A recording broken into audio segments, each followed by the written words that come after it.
selanjutnya yaitu acara inti, kajian rutin dengan tema fikih wanita bab sholat lanjutan yang akan disampaikan oleh Ustazah Sanifesa Kafak Maulina LC MSY. Kepada Ustazah kami persilakan.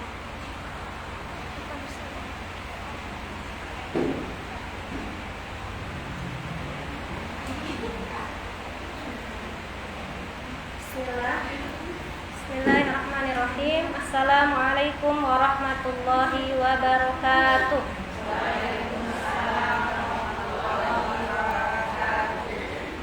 Alhamdulillahi rabbil alamin, hamdan katsiran thayyiban mubarakan fih kama yuhibbu rabbuna wa yarda.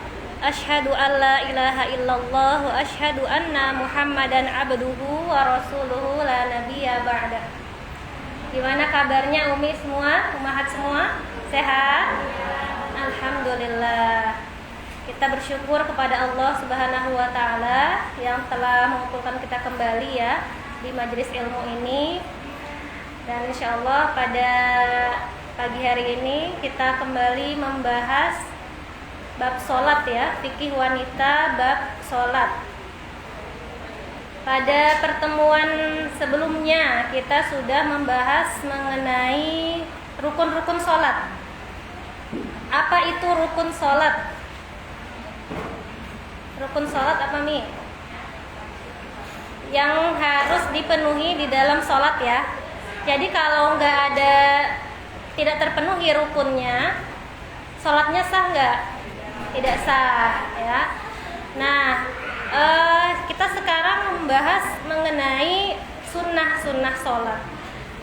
Pengertian sunnah sendiri yaitu ma yusabu fa'iluhu, pelakunya yang menjalankan sunnahnya dapat pahala, tapi la yu'aqabu tarikuhu, yang meninggalkannya itu tidak masalah ya, tidak mendapat dosa. Nah, tapi kalau dalam sholat ya kita pasti pengen sholat kita itu pahalanya sempurna ya Mi ya, yang paling afdol. Jadi sunnahnya ya kita penuhi, sunnah rukunnya, kemudian sunnahnya kita penuhi. Tapi nanti ada beberapa kondisi nih, misalkan dia nggak bisa melaksanakan sunnah salam kedua misalkan ya. Salam kedua itu kan sunnah sholat, salam pertama rukun. Kalau dalam kondisi darurat ya dia harus buru-buru, atau misalkan kebelet pipis yang nggak bisa ditahan lagi, atau mau buang air besar yang nggak bisa ditahan lagi, dia cuma bisa salam pertama, salam keduanya dia lewatkan, sholatnya tetap sah gitu ya. Nah, apa saja sunnah-sunnah sholat? Jadi kitab yang saya pakai ya rujukannya itu Fikih Manhaji. Ini pernah dengar nggak? Fikih Manhaji, atau misalkan yang suka ikut kajian gitu ya. Ada kajian kitab Fikih Manhaji, itu fikih fikih yang bermazhab Syafi'i ya. Jadi Fikih Manhaji sumber referensinya. Nah, di dalam mazhab Syafi'i sunnah sholat itu ada dua, terbagi menjadi dua, yaitu sunnah ab'ad. Jadi dari kata ba'dun itu artinya beberapa dalam bahasa Arab ya. Berarti sebagiannya itu sebagian gerakan atau sebagian bacaan disunnahkan ya. Sunnah ab'ad dan sunnah hayat. Nah, ada dua, sunnah ab'ad dan sunnah hayat. Sunnah ab'ad ini kalau kita lupa gitu ya, meninggalkannya itu tidak sengaja ya, lupa ataupun disengaja, di akhir kita harus sujud sahwi. Nah, sujud sahwi itu sebelum salam atau sudah salam nih. Sujud sahwi itu sebelum salam, dan sujudnya itu harus 2 kali ya, biar membedakan antara sujud syukur, sujud tilawah. Kan cuma sekali tuh sujud syukur, sujud tilawah juga cuma sekali. Sujud sahwi itu 2 kali. Jadi sebelum kita salam ya, kita baca apa sih, innaka hamidum majid ya, innaka hamidum majid, kemudian kita sujud, duduk lagi, sujud lagi. Nah, bacaannya juga ada bacaan khusus. Cuma kalau Umi lupa ya nggak apa-apa, baca subhana rabbiyal a'la aja yang sudah sering diucapkan. Bacaannya apa? Subhanaka, subhana man la yanamu wa la yashu. Maha suci Allah yang tidak pernah lupa dan tidur. Nah, itu subhana man la yanamu wa la yashu bacanya itu ya. Jadi kalau melupakan sunnah apa tadi ab'ad ya, itu di akhir sujud sahwi sebelum salam. Apa saja sunnah ab'ad? Sunnah ab'ad yang pertama itu tasyahud awal. Kita sholat zuhur 4 rakaat. Kita lupa tasyahud awal. Lupa nih, ini rakaat keberapa ya? Terus ini kira-kira kayaknya udah rakaat ke 3 gitu ya. Ternyata saya lupa nih tadi tahiyat awal. Ingatnya baru di rakaat ketiga. Nah, maka di akhir ya, karena dia ingat, di akhir dia harus sujud sahwi gitu ya sebelum salam. Tasyahud awal sama gerakannya juga, duduk tasyahud awal. Ya, tasyahud itu kan asyhadu alla ilaha illallah wa asyhadu anna muhammadar rasulullah. Nah, ya, jadi tahiyat awal dan juga tasyahud awal itu merupakan sunnah ab'ad. Sholawat Nabi juga, sholawat Nabi saat tasyahud awal, Allahumma sholli ala Muhammad, itu juga termasuk sunnah ab'ad. Di dalam mazhab Syafi'i, nah ini yang sering menjadi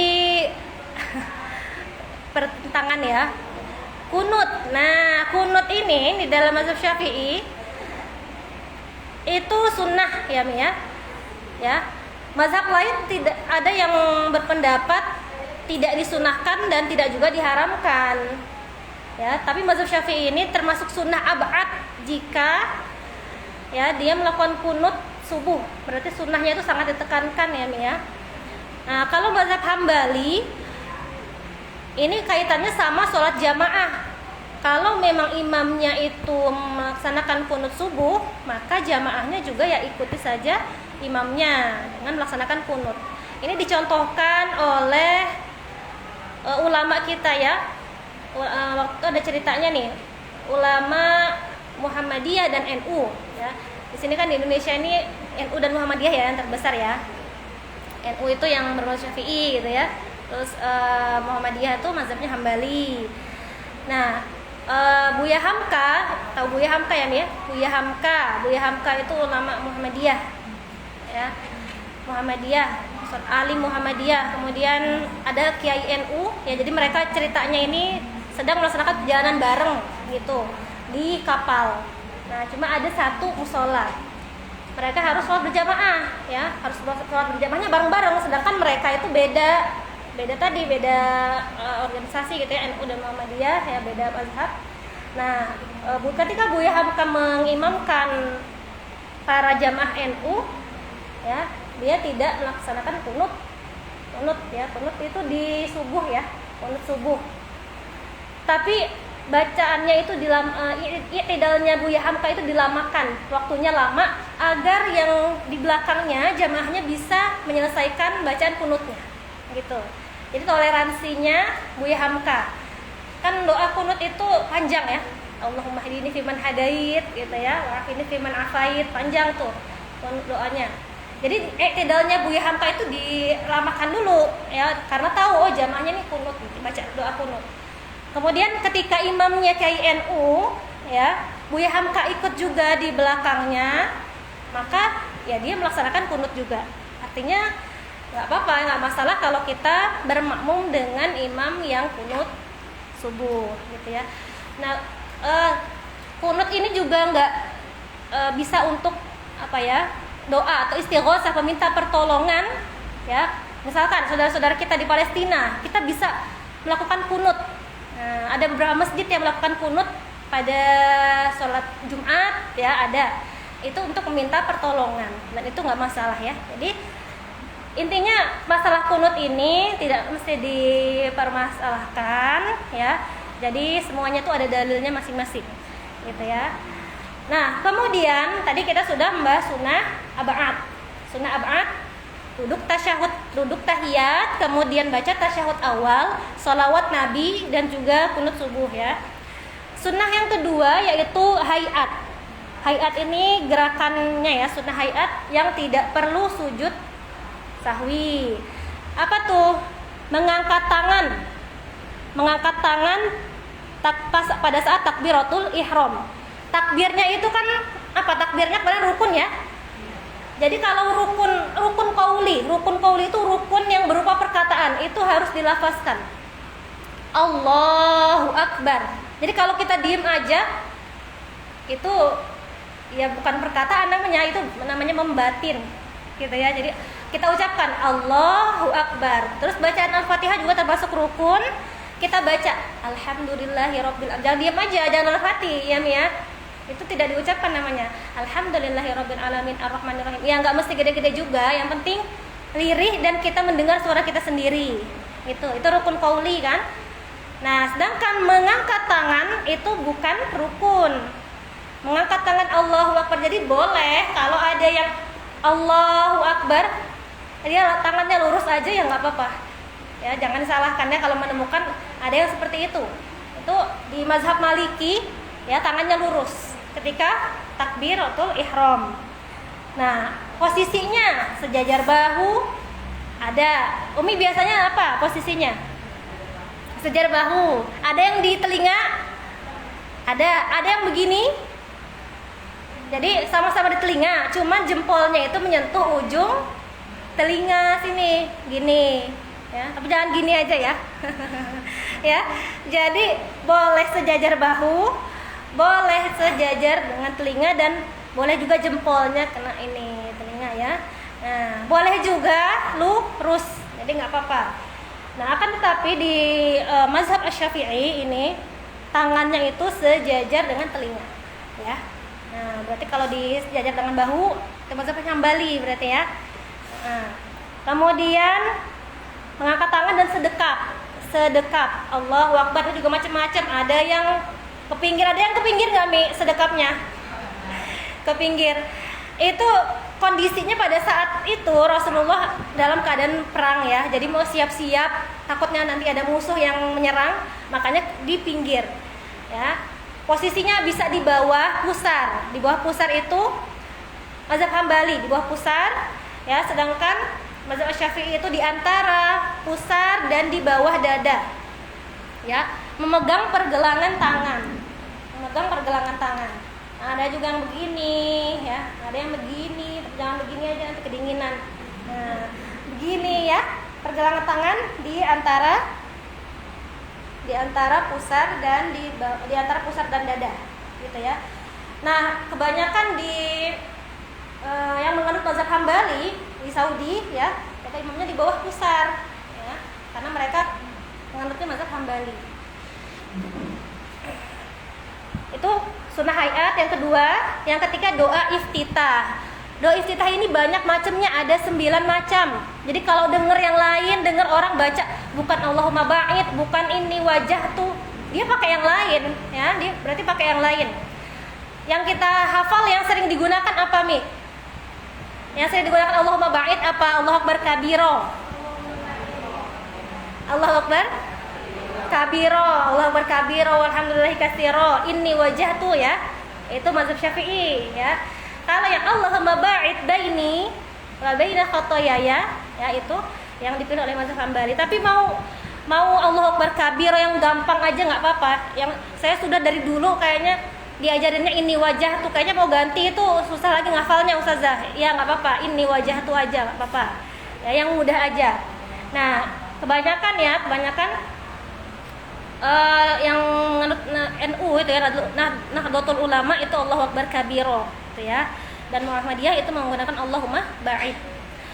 Lalu setelahnya yaitu ta'awuz, a'udzubillahi minasyaitonirrajim, ini juga merupakan sunnah hayat. Kalau nggak baca a'udzubillah langsung bismillah ya, nggak apa-apa ya. Lalu takmin, mengaminkan ya ketika imam mengucapkan siratal ladzina an'amta 'alaihim ghairil maghdubi 'alaihim waladdallin, amin ya. Takmin itu mengucapkan amin ya, itu merupakan sunnah. Dan mengucapkan amin, amin itu tuh asalnya adalah Allahumma stajib. Jadi artinya amin, amin itu artinya Allahumma stajib. Allahumma, ya Allah, istajib, kabulkanlah. Jadi amin itu ya Allah kabulkanlah artinya. Dan ini menggugurkan dosa ya ketika kita mengucapkannya. Apabila amin kita berbarengan dengan aminnya malaikat. Jadi ketika ihdinas siratal ladzina an'amta 'alaihim ghairil maghdubi 'alaihim waladdallin, amin, malaikat itu amin juga. Dan amin kita berbarengan dengan aminnya malaikat, maka itu bisa menggugurkan dosa-dosa kita ya. Tapi kalau perempuan nggak perlu lah amin ikut gede-gede ya. Yang penting kedengeran sama kita sendiri amin gitu. Nah, itu sunnah hayat. Kemudian selanjutnya yaitu membaca ayat Al-Fatihah rukun, sunnahnya membaca ayat ya. Boleh ayat apa saja, boleh satu ayat ya. Satu ayat tuh apa? Nun ya, nun. Nah, tapi kayaknya kurang ya, nun kurang afdol ya. Nun wal qalami wa mayasturun, nah minimal ya. Jadi biar hurufnya itu kan banyak, jadi pahalanya juga banyak gitu. Boleh baca surat kulhu aja terus gitu kan. Soalnya ini hafalnya cuman kulhu aja ustazah. Jadi setiap sholat kulhu wallahu ahad, kul a'udzu birabbin nas, kul a'udzu birabbil falaq. Ya nggak apa-apa boleh ya, tapi alangkah lebih baiknya apalagi yang sudah menghafal Quran ya sampai surat Asy-Syams gitu kan. Nah, jadi di murojaah di dalam sholat biar nggak lupa ya. Kalau nggak ada waktu di luar sholat ya di dalam sholat itulah kesempatan kita untuk murojaah hafalan kita. Memang sholatnya ya berarti agak lama sambil nginget-nginget gitu ya.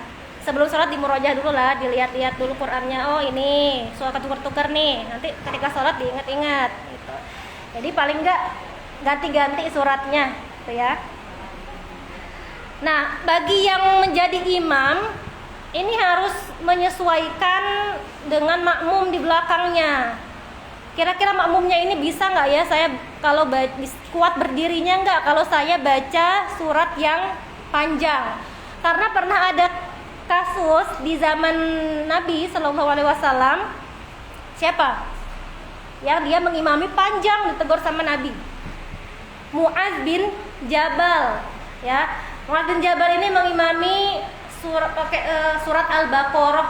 Al-Baqarah kan itu 2 juz ya nih ya. Jadi satu sholat itu 2 rakaat, sholat subuh ini ya. Rakaat pertama juz 1, rakaat pertama juz 2. Nah, kemudian ditegur sama Rasulullah, wahai Mu'adz, kamu ingin membuat fitnah di antara orang-orang ini, kan? Kalau di belakangmu tidak kuat tidak kuat berdiri, maka bacalah surat-surat pendek aja. Nah, jadi imam ini jangan tantang saya semangat ini ya, saya mau murojaah 1 juz, gitu ya, saya murojaah Al-Baqarah.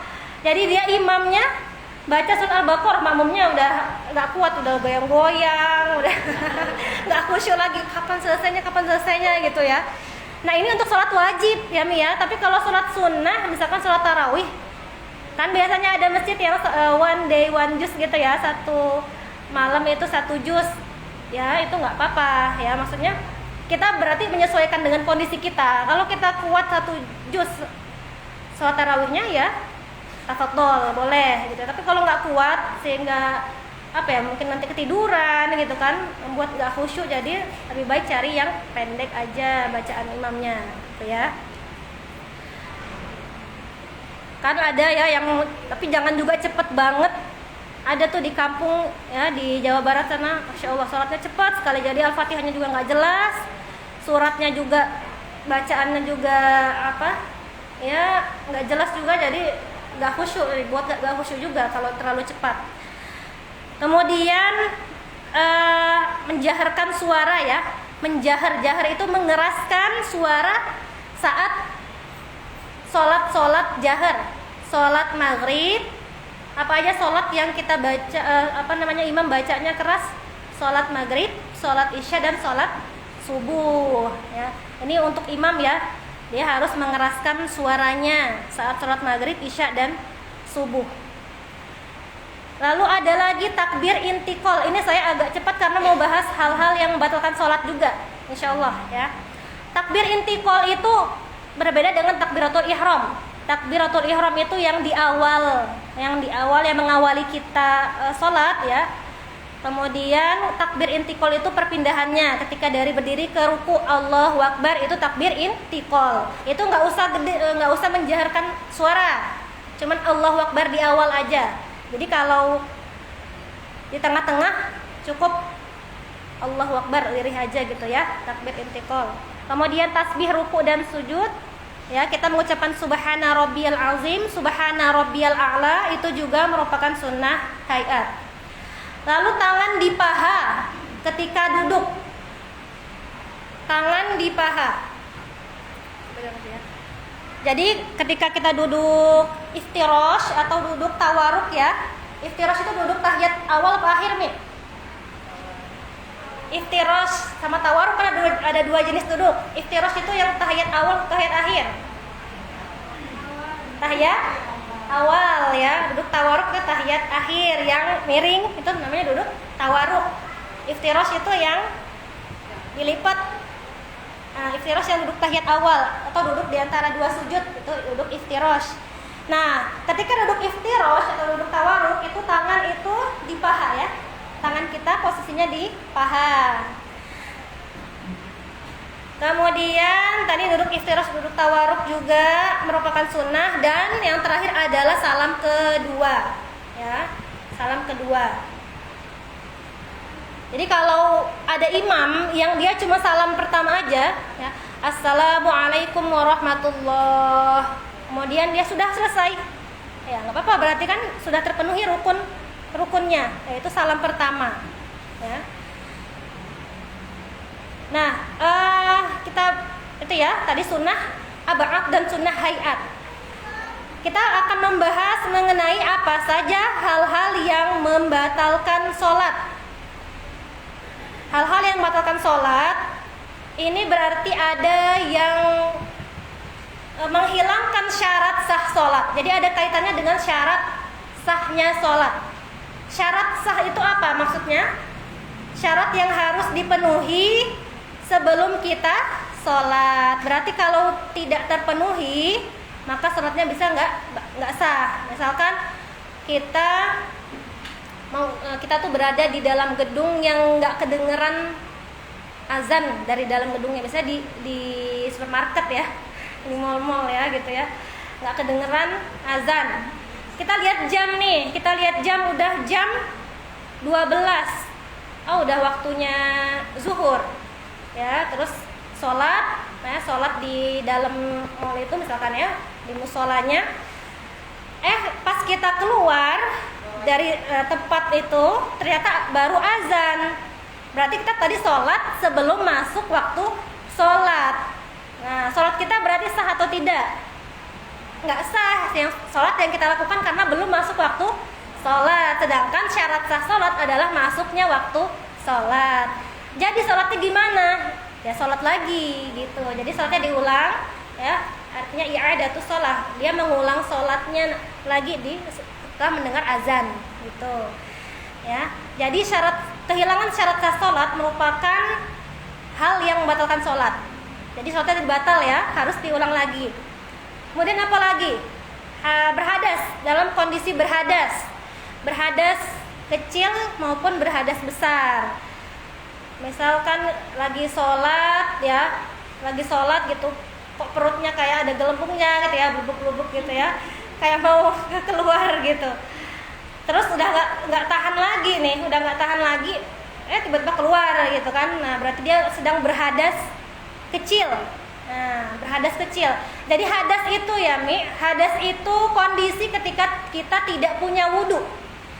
Nah, kita misalkan di majelis ini yang nggak punya wudu berarti sedang berhadas. Kalau sudah ada wudu berarti tidak berhadas ya. Hadas kecil dan hadas besar. Hadas itu status kita. Beda dengan najis. Kalau najis itu yang terlihat. Ya, yang terlihat. Kentut najis nggak? Nggak najis, kelihatan nggak? Nggak kelihatan kan? Tapi kentut itu buang angin itu membuat kita berhadas, membuat kita tidak bisa sholat. Nah, kayak air kencing, ya, bisa kelihatan tuh najis. Ketika kita buang air kecil, berarti buang najis, ya ada najis. Kondisi kita berhadas kecil, ya. Hadas besar, haid. Ya, di tengah sholat kita ngerasa ada yang keluar, kok kayaknya darah haid ini ya yang keluar ser gitu kan, ya. Kerasa, oh kayaknya ini deh, bisa batalin sholatnya. Kemudian dia lihat, oh saya berhadas besar, artinya sholatnya berarti batal, ya.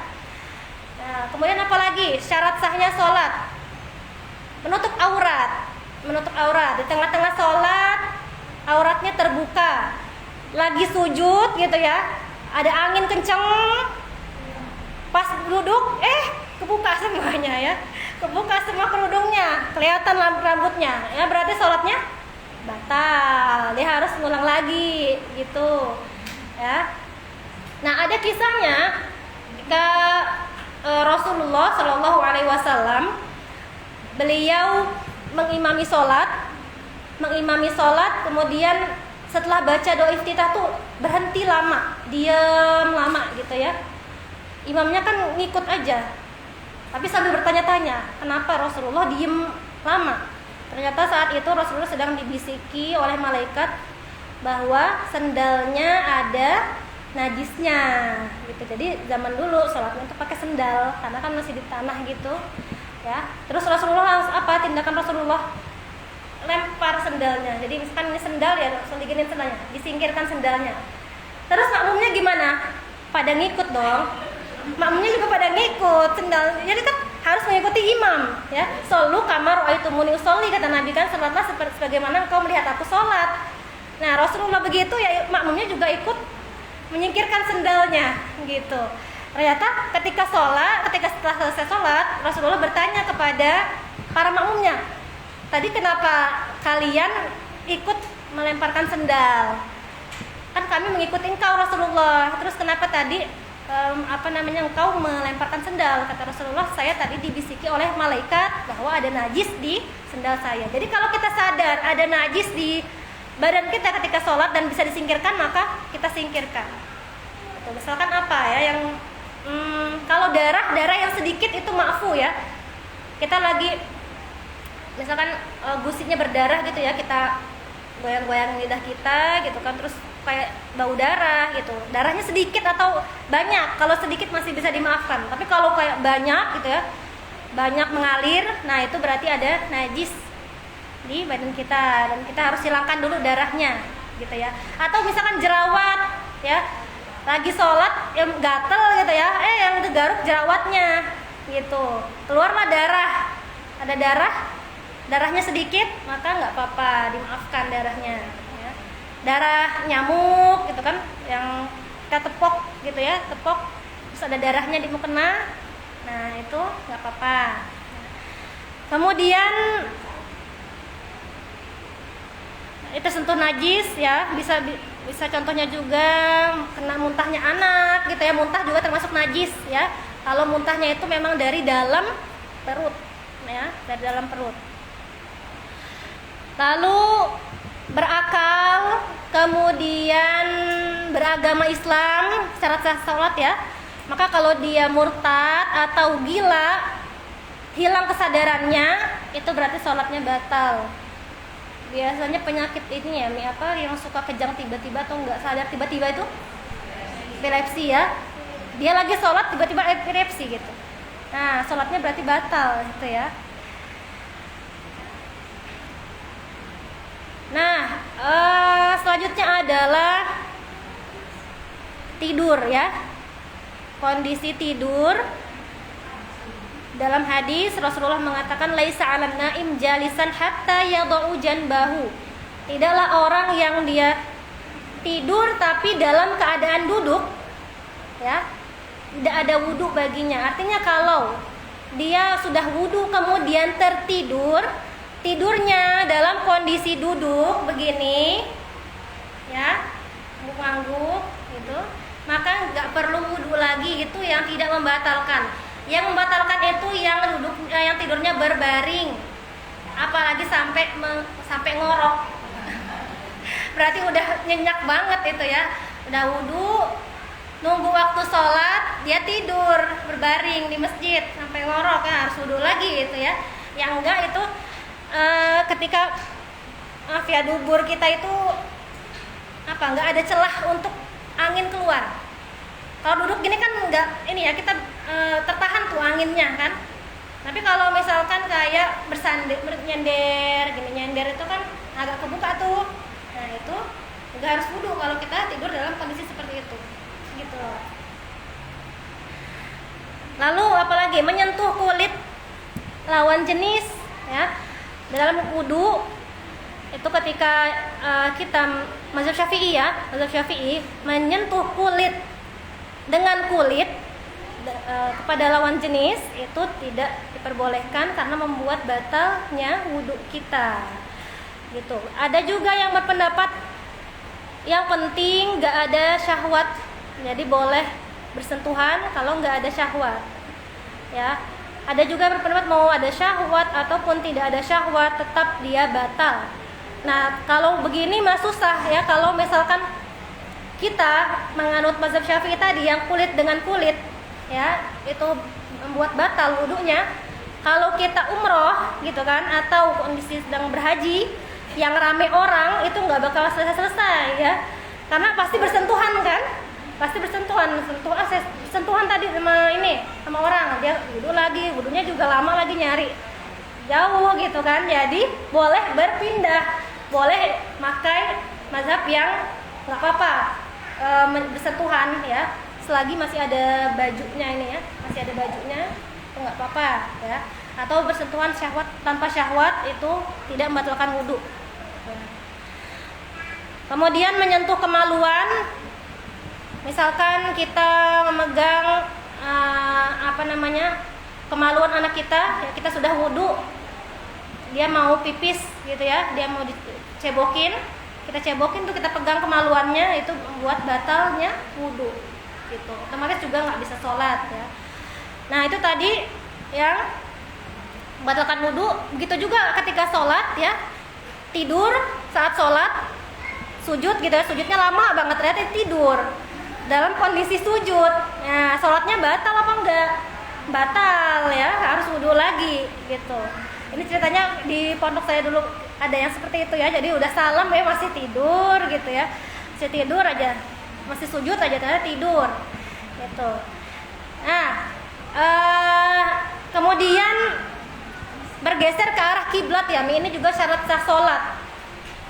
Ada yang narik-narik kita gitu kan, atau kita sholat di tempat rame, kitanya tergeser-geser gitu ya, sehingga nggak pas dengan arah kiblatnya. Nah ini juga membuat sholatnya batal. Sama seperti di kendaraan, itu kan kita nggak sesuai ya dengan arah kiblat. Nah berarti memang sholat di kendaraan itu harus diulang lagi ya, dari kiblatnya itu kita udah nggak sesuai kiblatnya.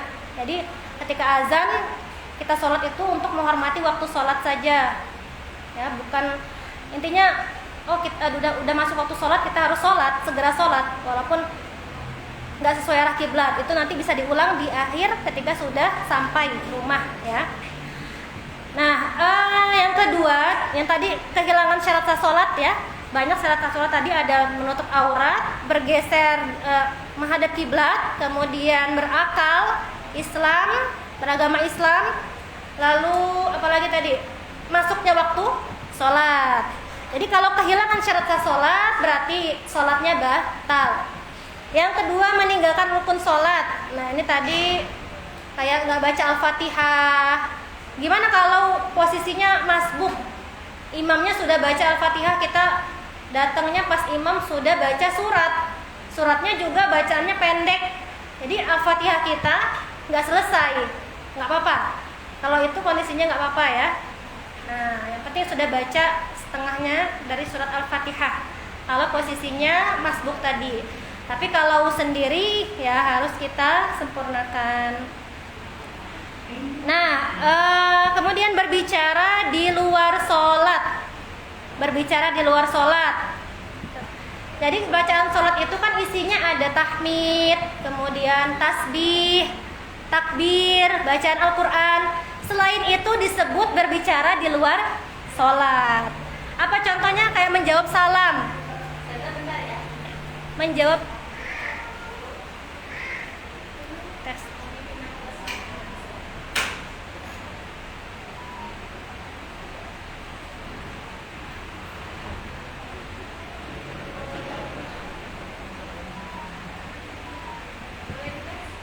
Tes. Keras lah suaranya.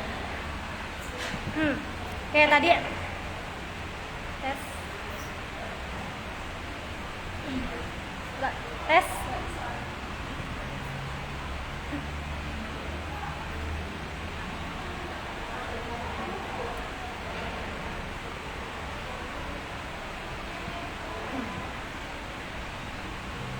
Tes.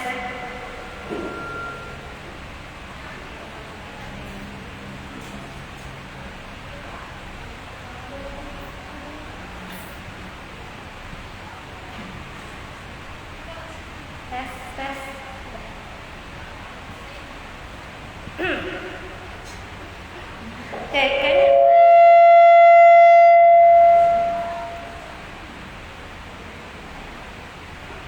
tes. Sudah?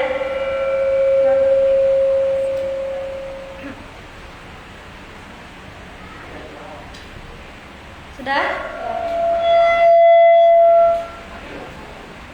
Apa karena dekat HP ya jadi?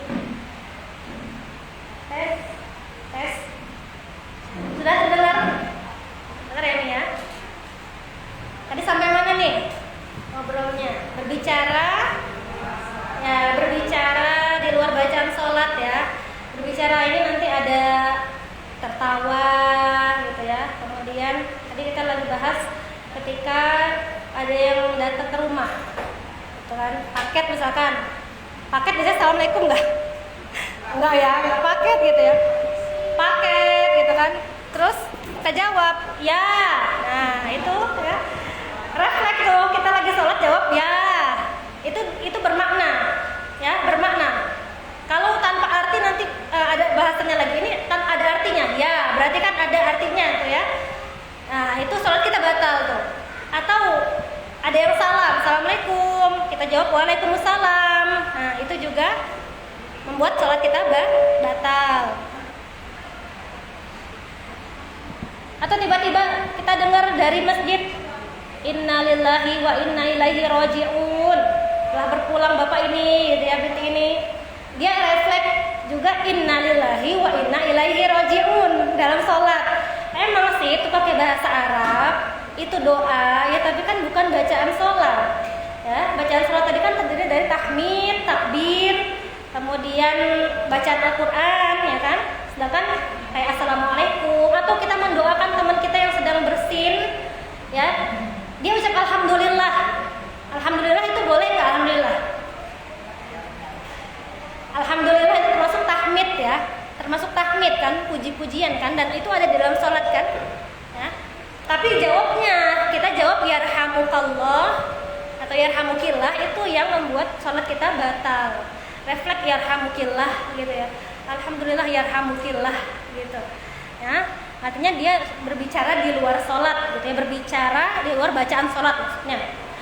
Kemudian kalau suara tertawa ya, tertawa itu boleh aja, tapi jangan terbahak-bahak ya, cuman gitu aja ya. Tapi paling mengurangi keafdolan gitu ya kalau kita ketawa ya. Yang nggak boleh itu tertawanya terbahak-bahak, kemudian terdiri dari dua suku kata, ha lebih atau lebih ya, ha sampai ada suaranya ha gitu ya. Atau kita berbicara juga lebih dari dua suku kata ya, itu nggak boleh ya. Nah, jadi tertawa yang cuman nggak ada ha-ha-hanya gitu ya, gitu aja itu nggak apa-apa. Tersenyum juga boleh ya, tersenyum. Atau melirik ya, melirik juga nggak apa-apa. Melirik, misalkan kita sholat nih, ada anak kita di depan ya, ada anak kita di depan, terus kita mau lihat dia lagi apa kan. Biasanya dia masukin barang ke mulut, kita lihat sedikit apa-apa dia melirik, tapi jangan lirik sana lirik sini gitu ya, jangan berlebihan. Nah, dia berbicara di luar bacaan sholat bisa tertawa, kemudian yang nggak boleh tadi hahaha gitu ya, ada dua suku kata yang keluar, mengucapkan salam, kemudian menjawab tadi istirja, kalimat istirja innalillahi wa inna ilaihi raji'un, mengeluarkan suara ya, mengeluarkan suara yang ada artinya, itu nggak boleh. Lalu menjawab orang bersin dan mengucapkan shadaqallahul azim ya, itu juga di luar bacaan sholat.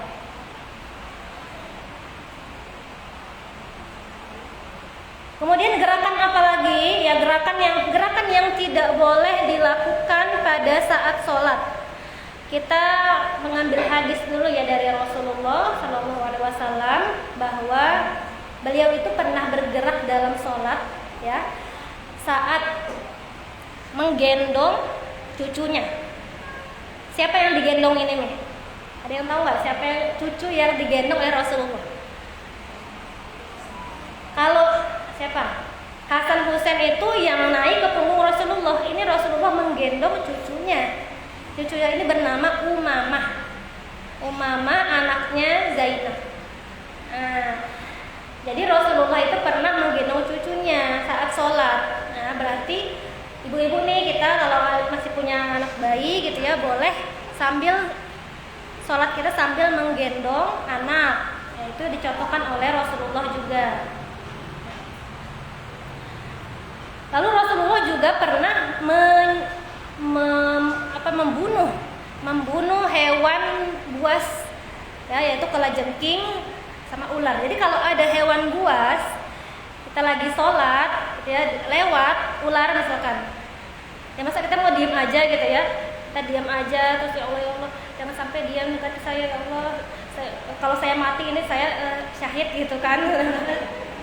Dalam kondisi sholat itu mending kalau dia tersyahid, kalau bunuh diri gimana kan. Nah, jadi harus kita singkirkan, kita pukul ya, boleh itu ketika dalam sholat boleh kita pukul pakai alat apa yang terdekat gitu, atau kita batalkan sholat kita kalau memang nggak bisa kita pukul gitu. Kemudian Rasulullah juga pernah tadi contohnya membuang sendalnya ya ketika ada najis. Nah itu boleh, kita bergerak kan, artinya bergerak ketika kita menyingkirkan najis tersebut. Jadi gerakan yang membuat batal itu dalam mazhab Asy-Syafi'i itu yang banyak dan berulang-ulang. Menggaruk, itu menggaruk nggak apa-apa, garuk sekali gitu ya. Tapi kalau garuknya berkali-kali gitu kan, nah itu yang membuat batal. Garuk dulu sekali masih gatal nih, dicicil dulu garuknya, masih gatal, nanti lagi garuk lagi, itu jangan gini. Nah, itu udah batal ya. Nah ada kalau orang Arab itu ya, orang Arab yang perempuan, mereka itu kan pakai kerudungnya pasmina ya, pasmina yang dililit-lilit gitu ya, dan itu nggak pakai peniti kan, nggak pakai peniti, cuman diselipin di sini aja. Nah kalau dia misalkan lepas nih pas sholat, dia benerin lagi ya, terus benerin lagi, kan banyak tuh gerakannya, nggak boleh gitu ya. Kan itu kayaknya gampang banget lepas tuh ya. Jadi saya dulu ketika di kampus itu kan banyak dosen perempuan ya, yang orang Arab itu kan pakai gitu aja, pasmina, kayaknya simple banget gitu, pasmina beginiin aja, seret udah gitu. Tapi kalau dalam sholat kelepas, benerin lagi ya, berarti membuat batal ya. Lalu yang wajib kita batalkan ya, sholatnya kita batalkan, yang wajib kita batalkan itu ketika ada najis tadi ya, ada najis, kemudian kita minta tolong nih, misalkan ada, atau orang lain minta tolong, atau anak kita butuh pertolongan, itu boleh. Kita lagi sholat, anak kita di kasur, terus tiba-tiba bangun, dia guling gitu, kasurnya tinggi, nah takut anak kita jatuh, maka nggak apa-apa, batalin sholat kita untuk nolong anak kita gitu ya. Karena kan gerakannya itu, kalau gerakan nolong itu kan banyak tuh gerakannya kan, nggak cukup sekali gerakannya. Kalau misalkan gerakannya untuk menutup saf sholat yang kosong, maju, itu nggak apa-apa. Tapi kayak nolong gini kan, dia harus lari gitu, atau harus jalan kemudian gendong, banyak gerakannya, berarti batalin aja ya, itu wajib dibatalkan. Atau kita lagi sholat di masjid umum, terus kita taruh tas kita di depan ya, tiba-tiba ada tuh yang tangan tuh yang mau ngambil tas kita ya, terus kita langsung gimana ya, langsung ini kan bergerak gitu kan, kita batalin nggak apa-apa ya, kita batalin aja sholat kita ya, untuk tadi karena darurat, kondisi darurat, jadi kita langsung ambil. Atau ada yang gini, udah nggak apa-apa, isinya juga nggak ada, biarin diambil, jadi tetap sholat gitu ya. Kalau isinya nggak ada uangnya, nggak ada dompetnya, ya udah biarin aja ya. Tapi kalau ada uangnya, apa, batalin aja, kita ambil tas kita ya. Dalam kondisi gempa juga ya, gempa atau kebakaran ya, lupa matiin kompor gitu, tiba-tiba meleduk gitu kan, kita masih tetap khusyuk sholat ya, kalau dibiarin aja nanti kebakar rumah, nah, maka boleh dibatalkan sholatnya. Itu tadi yang wajib ya, ada hewan buas, terus ada kondisi darurat ya, ada musibah kebakaran, gempa dan lain sebagainya, ada yang minta pertolongan, itu wajib batalkan sholatnya. Nah, yang boleh dibatalkan boleh ya, kalau tadi wajib, yang boleh itu misalkan kita kebelet ya, kita buru-buru batalin sholat kita karena kalau ditahan kayaknya nggak bisa, nggak khusyuk juga, maka jatuhnya nanti jadi makruh sholatnya, maka boleh kita batalkan sholat kita. Atau ada yang mencuri gitu ya, ada yang rumah kita ada yang buka pintu ya, maka boleh kita periksa itu, terus kita batalin dan kita periksa ya. Nah, yang tidak membatalkan sholat yaitu kayak tadi melirik kalau nggak berlebihan itu boleh, tersenyum ya, tersenyum ke anak kita gitu ya, dia lagi di depan kita terus kita senyum biar dia nggak nangis gitu kan, kita senyum itu nggak apa-apa, atau kita lirik dia. Kemudian memegang mushaf itu boleh, tapi saat sholat sunnah aja, jadi pas misalkan sholat tarawih gitu ya, kita mau menyimak bacaannya imam yang baca 1 juz sambil murojaah, kita pegang mushaf itu nggak apa-apa. Tapi kalau sholat wajib ya, itu tidak diperbolehkan, jadi sholat sunnah aja ya, karena ada gerakan lain tuh, gerakan tambahan. Kemudian mencegah orang lewat ya, mencegah orang lewat juga itu tidak membatalkan sholat. Misalkan kita lagi sholat ya, udah pasang sejadah nih, tapi orang itu nggak fokus tuh, nggak tahu kita lagi sholat, terus dia lewat dan kita berusaha menghadangnya begini, itu nggak apa-apa ya, tidak membatalkan sholat, karena Rasulullah juga pernah mencontohkannya. Ketika Rasulullah sholat ada yang mau lewat ya, dihadang oleh Rasulullah dengan tangannya ya. Lalu menjawab salam dengan isyarat. Nah, misalkan tadi ada yang, contohnya ada yang memberikan salam, kemudian kita jawabnya dengan isyarat gini, itu kalau dia ngerti juga ya, kita gini artinya waalaikumsalam tapi dengan isyarat gitu, jadi tidak dengan perkataan waalaikumsalam, dengan isyarat aja itu boleh dan tidak membatalkan sholat ya. Tapi kalau orang yang nggak ngerti ya tetap salam aja ya, yang apa-apa, nanti juga balik lagi, kalau ada perlu kan dia balik lagi nanti kan gitu ya. Kemudian membersihkan tempat sujud. Nah, tempat sujud misalkan ada najis gitu ya, atau ada tanah, kita bersihkan dulu, karena Rasulullah juga dulu pernah ketika sholat itu ada kerikil di tempat sujudnya, dan Rasulullah singkirkan dulu kerikil itu dari tempat sujudnya, kan gerak begini ya, apa. Nah, apa saja, ini sudah 11:06 ya, masih ada waktunya kan ini ya. Jam 11 udah apa gimana? Dikit lagi ya. Oke. Nah, kemudian ya, rumah yang dirawati oleh Allah Subhanahu wa taala itu tadi hal-hal yang wajib dibatalkan ya. Kemudian yang boleh. Dan sekarang apa saja hal-hal yang boleh dilakukan dalam sholat ya, yang boleh kita lakukan dalam sholat tanpa mengurangi kekhusyuan kita Nah, khusyuk itu gimana sih khusyuk? Khusyuk itu kalau kita fokus ya, fokus dengan sholat kita, kita ingat bacaan sholat kita, jumlah rakaat kita. Kadang kalau lupa berapa rakaat sekarang ya, udah keberapa ini, nah itu berarti gak khusyuk tuh ya. Kalau khusyuk tuh dia tahu sekarang ini rakaat ketiga, bacaannya ini, gerakannya ini, dia tahu, itu khusyuk. Gimana ya biar bisa khusyuk? Nah, caranya biar bisa khusyuk gimana nih? Mungkin ada apa namanya yang pernah dicoba oleh Umi biar khusyuk, ada tipsnya biar khusyuk. Gimana? Bisa dengan menghayati bacaan sholat, ya kan? Atau kita tips dari saya tidak berbicara dan menjawab dengan diri kita sendiri, ya. Tidak berbicara dengan diri kita sendiri ketika sholat. Biasanya kalau kita sholat tuh banyak godaannya, ya, banyak godaannya. Oh, nanti malam mau masak apa ya? Oh, saya naruh kacamata di mana ya? Saya naruh tas di mana tadi ya? Oh, kayaknya di lemari deh. Saya lupa naruh ini di mana tadi. Dia tanya sendiri, dia jawab sendiri. Nah, itu yang bisa menghilangkan kekhusyuan. Jadi tipsnya jangan ngomong sama diri sendiri ketika sholat biar khusyuk, gitu. Sama kita hayati bacaan sholat kita. Kalau tahu artinya lebih bagus ya.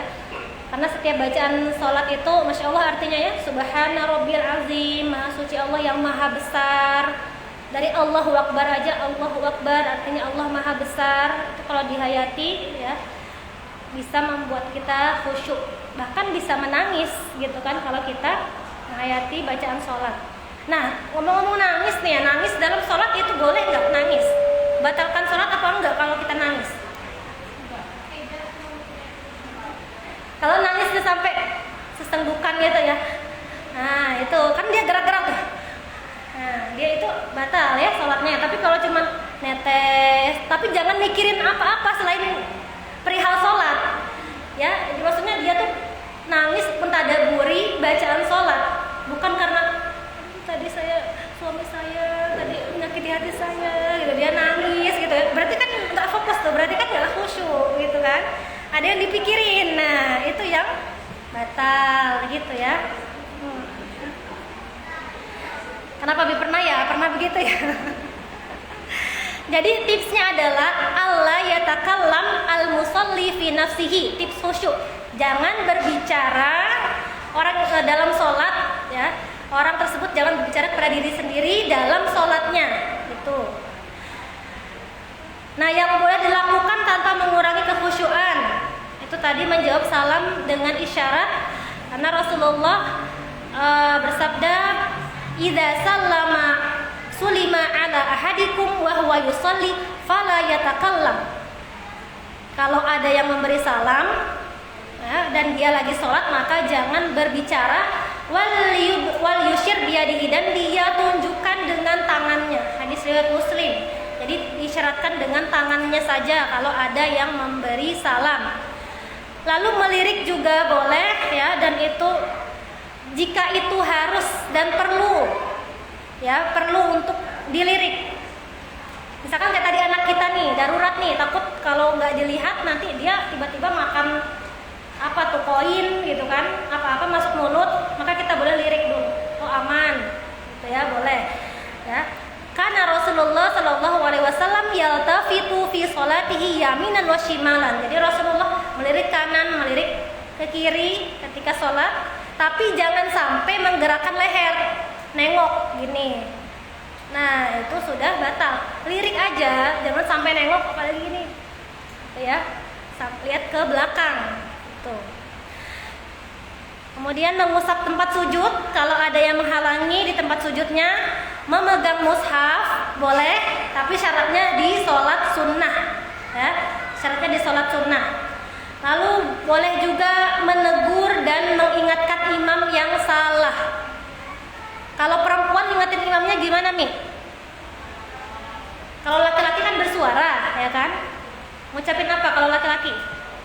Subhanallah ya. Kalau perempuan apa? Tepuk ya, tepuk sekali aja, tepuk gini ya, ya, jangan gini ya. Jadi cukup ditepuk aja buat wanita. Lalu melangkah saat diperlukan. Yang tadi saya kasih contoh, kalau ada soft yang kosong di depan, kita maju. Misalkan di depan kita nih tiba-tiba dia uzur, dia kentut misalkan ya, dia akhirnya keluar dari barisan dan yang depan kita kosong, maka boleh maju.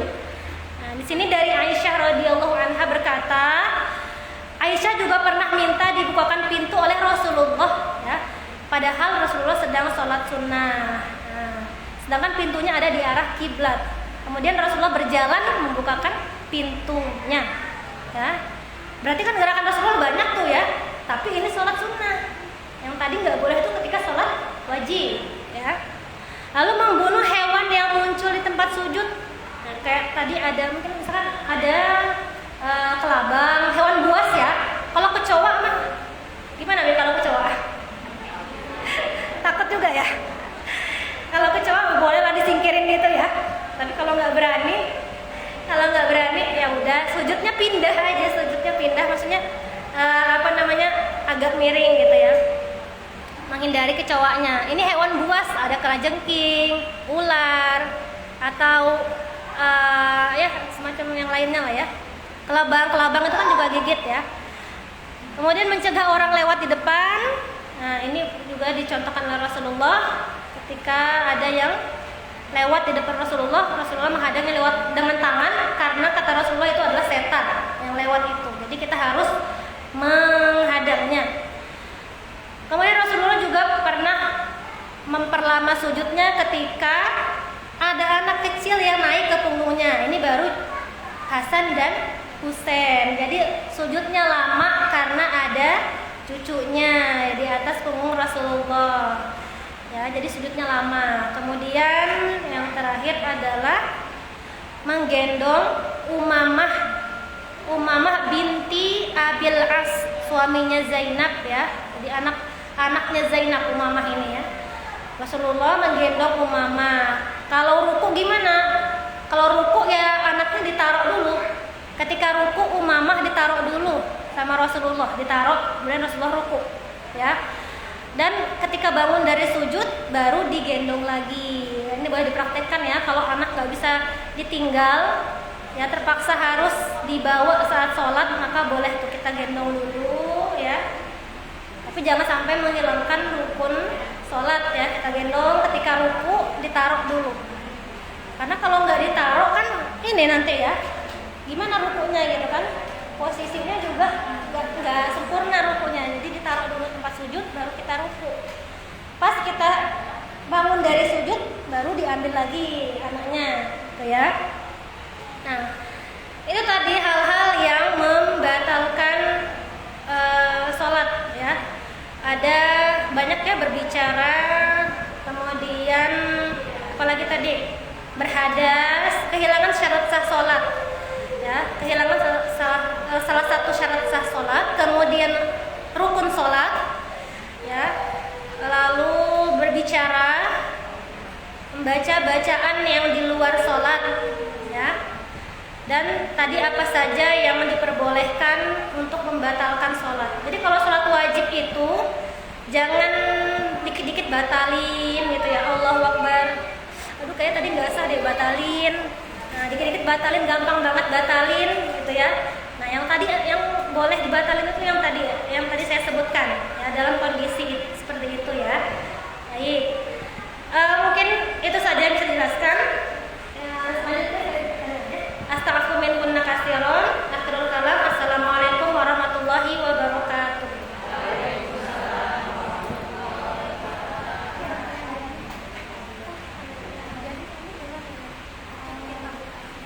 Boleh, nanti aku tuh balikin.